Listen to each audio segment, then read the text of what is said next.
अस्सलामुअलैकुम भाई, मैं बेवा वा। ए मेरे दो बच्चे ने नहायत माड़े लोग आ। किराए के मकान ते रहनी आ।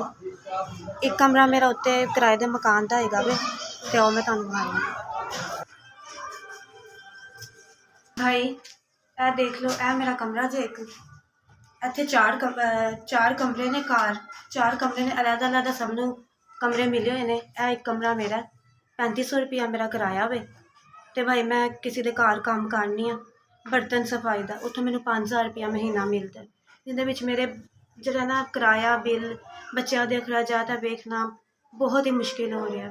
तो बहुत मजबूरी बनी, 2 महीने का मेरा किराया चढ़िया, 1 महीना 3500 रुपये तो मैनू कमरा मिले आया वे। मकान मालिक भाई बहुत ही ज़्यादा परेशान कर रहा वे। भाई बेवा औरत 1.5 साल हो गया, मियाँ मेरे दी फोत होए, तो मैं बहुत मुश्किल अपना गुजारा कर रही हूँ, बच्चे पाल रही हूँ। मेरे 2 बच्चे ने।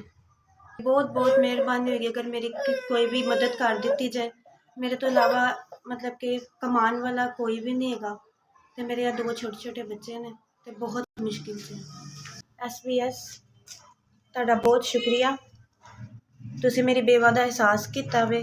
6000 SBS 6000 रुपया तुसी मेरी मदद की है, तुहाडा बहुत बहुत शुक्रिया।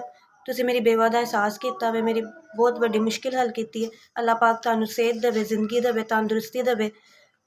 SBS तुसी इंज ही गरीबां दे काम आंदे रहो जिवें तुसी मेरी मदद की है। अल्लाह पाक तुहानूं इंदा अजर दे। SBS अल्लाह पाक तुहानूं इन्ना देवे, तुहानूं कदी किसी चीज़ की कमी ना होवे। अल्लाह पाक तुहानूं तरक्कियां देवे, खुशियां देवे, ते तुसी इंज ही गरीबां दे मदद करदे रहो।